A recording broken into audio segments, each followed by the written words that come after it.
All right, today we are going to talk about related rates, and specifically we're going to focus on circles today. Now, we can use all different shapes for related rates, but we're going to start with circles, hence the orange. Okay, so related rates. Think about what the word rate means. What does rate mean? It means the pace at which something is happening over time, right? Like how far we go with respect to time, how big a circle grows with respect to time. So when we talk about rates, what do we mean? Like, think about that. Derivatives show rate of change, right? So I can't spell change. Okay, so rate has to do is with respect to time. That's like the big piece of our puzzle. So everything we're going to do is with respect to time, okay? That means we're going to take derivatives with respect to time. So we've always used dy dx.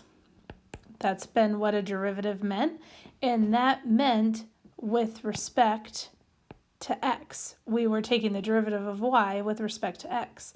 So now we're going to start taking the derivatives, and they're going to be the derivative something with respect to time, okay? And that time is because we're dealing with rates, all right?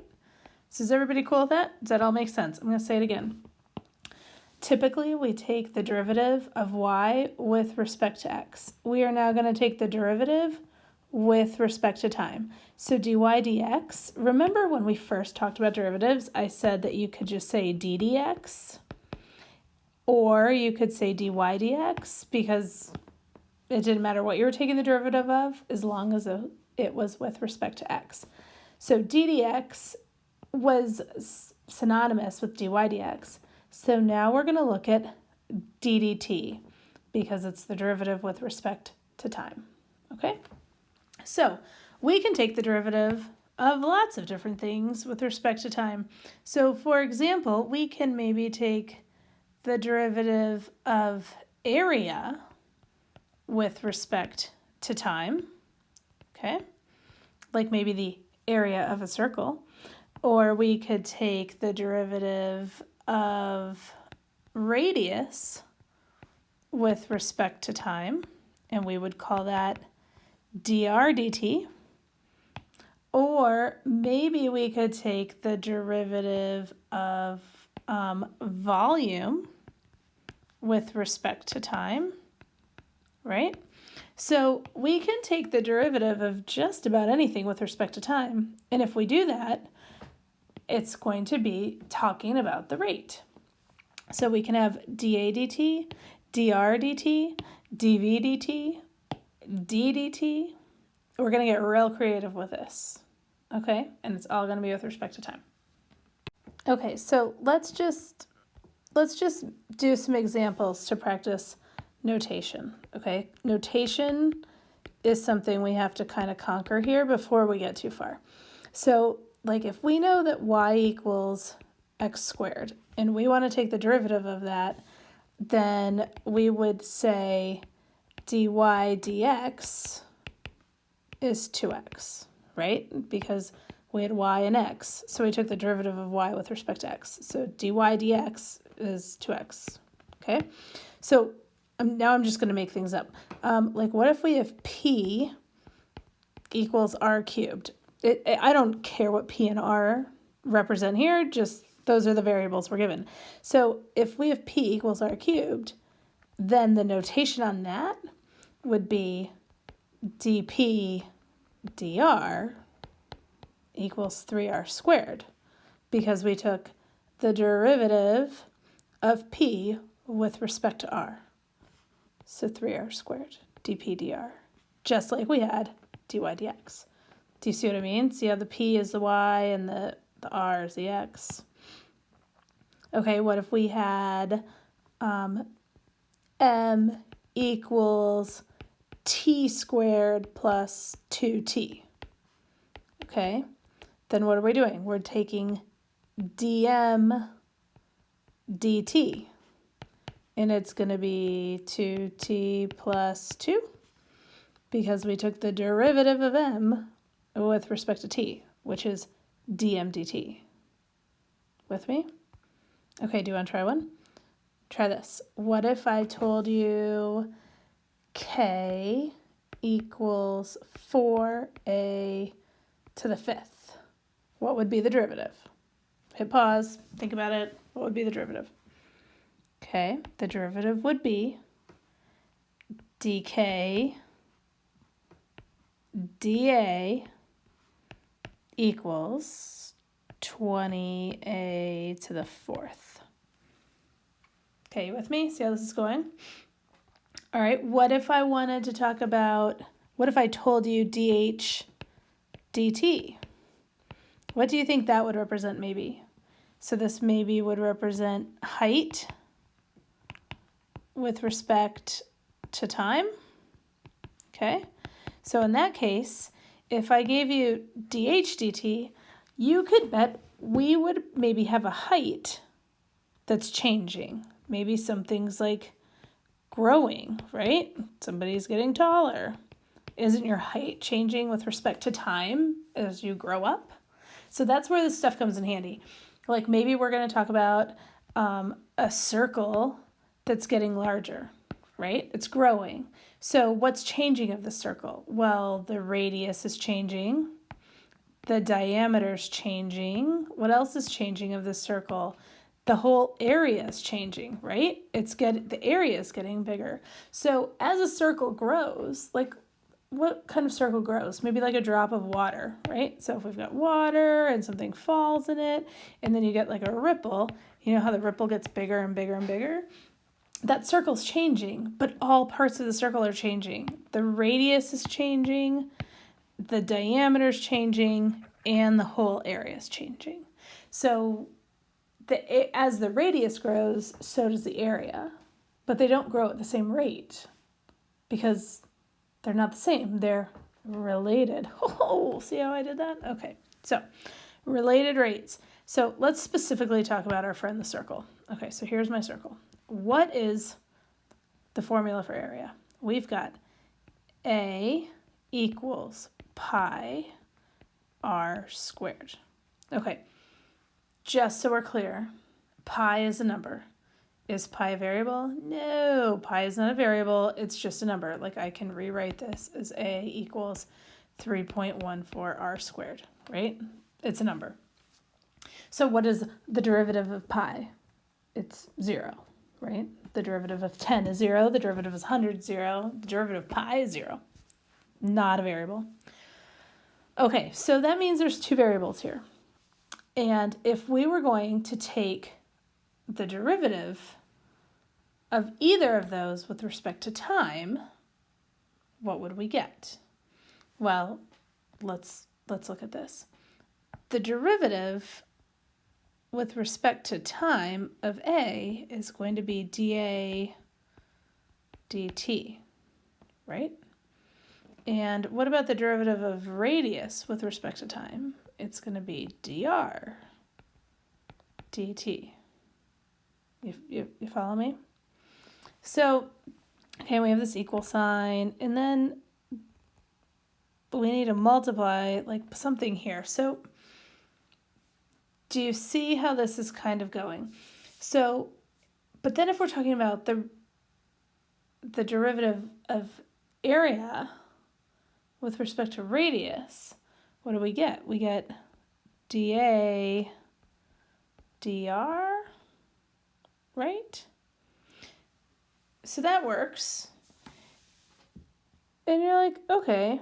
And actually, this works really well because I could, in theory, cancel out, like let's say this was a fraction. Can I cancel these out? And wouldn't I have dA dt equals dA dt? Oops. So like that must all work. So you're just going to have to kind of follow me here. You'll see it all come together. So in theory, dA dt equals dA dr times dr dt, which is a little bit wild. But remember, these are just rates of change, right? I can measure how much the area changed with respect to time, right? I can tell you that the area is like doubling every hour. I can also tell you about the radius. I could tell you maybe the radius is growing, 3 inches per minute. Like these are things we can measure. What we struggle to measure is the relationship between how fast the area is changing with the radius. Like that's where it's going to get a little wild. Okay, so if we keep going, let's think a little bit about this. I don't know what dA dt, because of course I'm not really working with the problem right now, so I definitely don't know dr dt either. But let's talk about this dA dr. What is dA dr? Well, here's my function. It's over here. Let me rewrite that for you. So A equals pi r squared. So if I want to know dA dr, if we go back to what we were just talking about here, okay? Remember how we were just writing derivatives? Okay, so if I just want to take the derivative of this, it would be dA dr, right? We just practiced that, dA dr. And what would the derivative be? Well, I would, use power rule. So it'd be 2 pi r, right? Because I'd multiply my 2 to the front, subtract 1 from my exponent. So 2 pi r. So dA dr, right here, this guy, remember him? Is 2 pi r. So 2 pi r. That is dA dr. It's a formula. So I need radius. I need to know something about radius. But I just want you to see where the kind of theory is coming from. So let's do an actual problem. Okay, let's see what I've got here. Okay, so these are all going to be word problems, which is totally fine because we're big kids and we can handle word problems and they're not that mean or evil and we're going to be just fine. Okay, so here's my word problem, hopefully. All right, here's what I've got. Suppose oil spills from a ruptured tanker, so a ship, and spreads in a circular pattern. Okay, so key word here is circle. Now, I'm being really nice today and everything's going to be a circle, so you're welcome. If the radius of the oil spill increases, okay, keyword, at a rate of 1 meter per second. So this is my radius increasing. Radius, okay. How fast is the area of the spill increasing? So this is the part we're looking for. We want to know about the change of area when the radius is 30 meters. Okay, so we've got some key information here. Let's look at this. So we're given the rate of change of the radius. So it's telling you this is a rate. So rate means derivative, and it's of the radius. So this must be dr dt. And it's 1. It's 1 meter per second. Okay? We're looking for how fast the area of the spill is changing. So the rate, speed, of area. So what does that say in derivative notation? That's going to be dA dt, right? So we don't know this. This is what we need to find out. And then it's telling us radius is 30. So just radius. That's not a rate. So, okay, so like here's our boat. Oh dear, that's not what boats look like. Okay, here's our boat. Okay, there's a dude on it. Okay, it's got like a smokestack maybe. and there's a steering wheel, and he's driving the boat, and oh no, oil spilling oil. Okay, oil spills. Okay, and it's spreading in a circular pattern. Oh, it's getting bigger. So this is getting bigger. So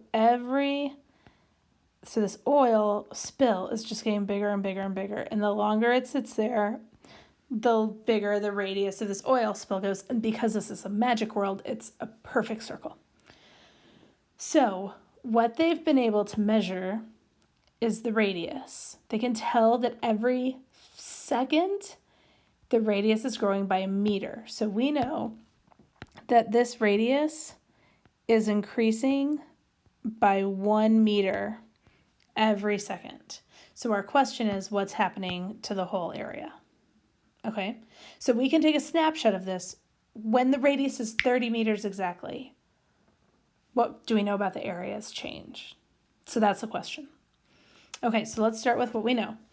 We know that A equals pi r squared. Okay, and we have a radius that we're working with. We're working with 30, and if we plugged 30 into this, it would tell us the area right then, but it wouldn't tell us how fast that area is changing. So we need the derivative. So we're going to take the derivative. The derivative of area is dA dt. We also have the derivative of radius, dr dt. We can find, now here's where this is going to get tricky. We talked a little bit earlier. We can find the derivative of the area with respect to radius, which is dA dr. Now the question is, do we want to multiply that here or here? Where will it cancel out, if you will? Remember how I showed you it cancel out? Well, I think the answer is right here, dA dr. If I put that here, then it will cancel out. And that works because that's what we can find. All right, now I'm gonna erase this part to make myself some room. Okay, what do we know about dA dt? Do we have a dA dt? No, it's what we're looking for. It's right here. We're looking for that. So I'm looking for dA dt. Okay, dA dr.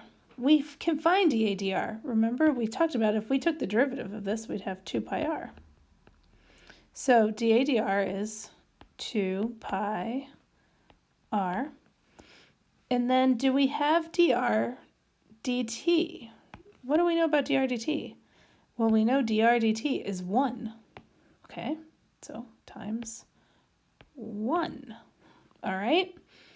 Now, I can find dA dt now if I just knew what r. So I can find the rate of change of the area if I know what radius. And we know radius is 30. So I'm going to plug that in, and I'm going to say dA dt equals 2 pi radius 30 times 1. And if I multiply all that out, what do I get? I get 60 pi. 60 pi. And because this is dA dt, that's the rate of change of the area. And what's 60 pi? 60 pi is 188.5. 188.5. And we're dealing with area, and we're dealing with meters. So this must be meters squared per second, right? So do you see how I did that? I know this is kind of crazy. We're 20 minutes into this, and we just finished one problem. Okay, so I took my, what I know about area. I know that there must be a relationship between the derivative of area to the derivative of radius. I can find dA dr.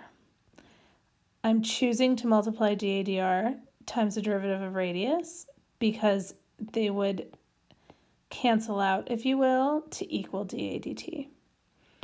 I'm looking for dA dt, so that's what I solved for. I can find dA dr and substitute in the radius. and I was given dr dt. It told me that how quickly the radius was changing, which therefore is dr dt. Despite the fact that I don't have a function for that, it just gave me the value of it. I was able to multiply that together, substitute my radius that was given, and find it. I then could find the units because I knew I was working in meters, and I know that the area of meters is squared.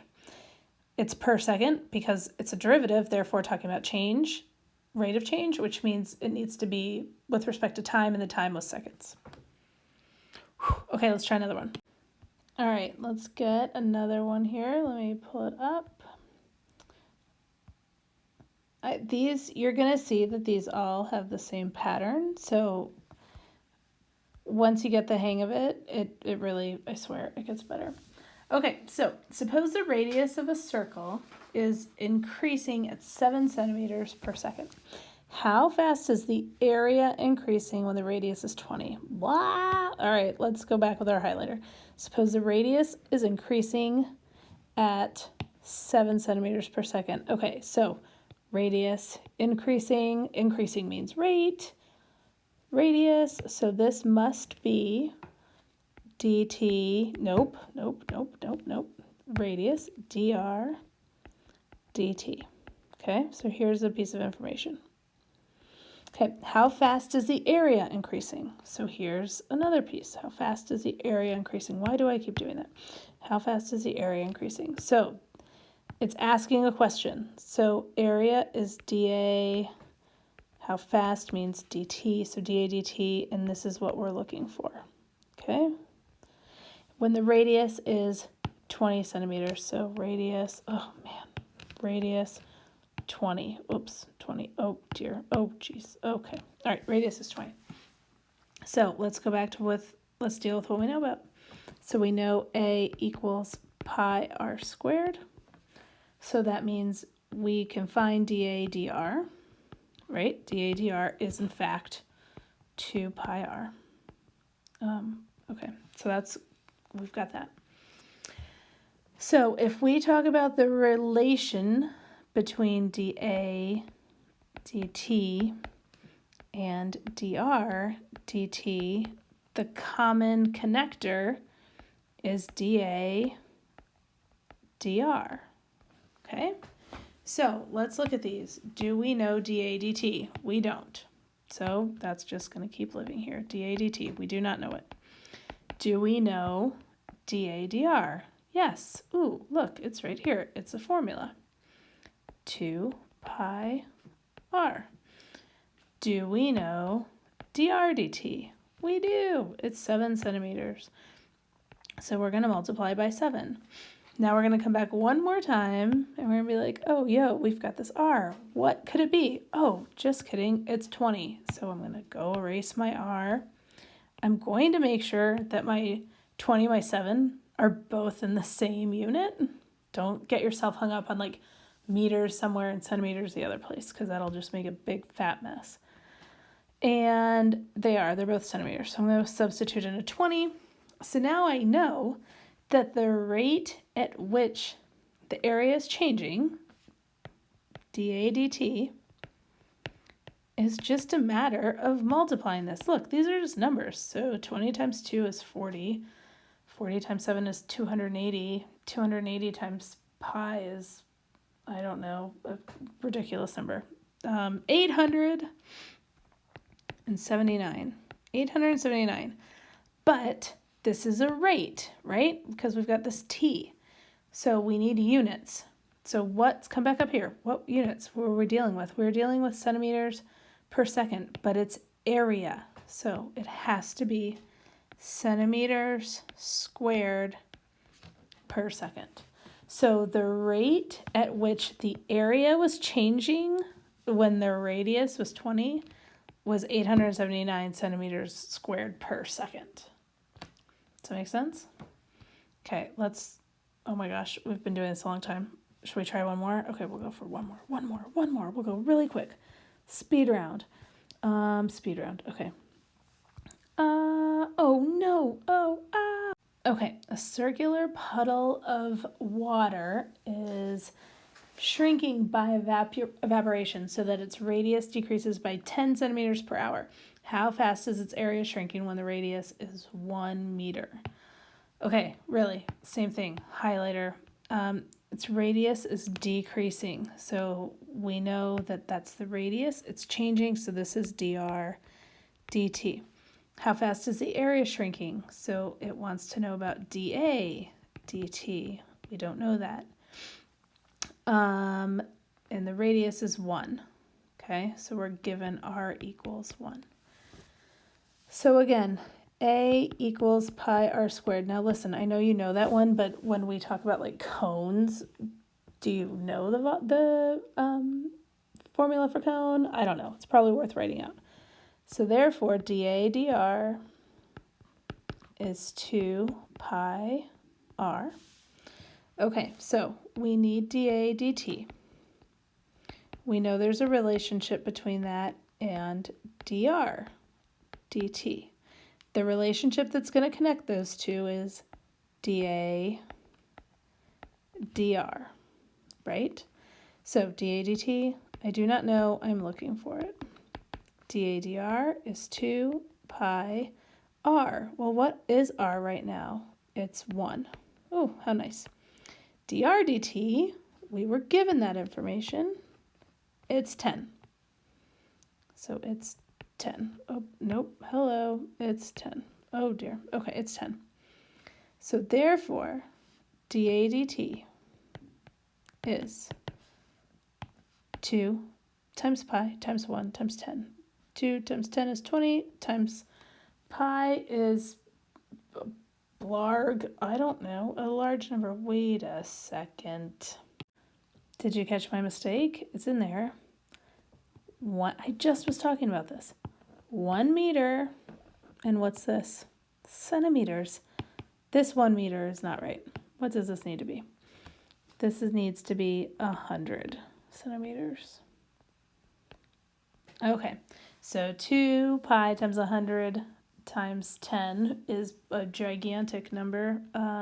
6,283. Now, again, what are we talking about? We converted everything to centimeters, not meters. I guess we could have gone that way. So centimeters squared. And what is our time here? We're not dealing with seconds. We are dealing with hours. So centimeters squared per hour. Don't let those units get you. Ugh. Okay. I hope this makes sense. This is how circles work. We're going to change it up in the next lesson, but it'll still follow the same patterns. The other piece of physics for this particular problem is because it was talking about decreasing, this rate of change of area could be negative because it's decreasing.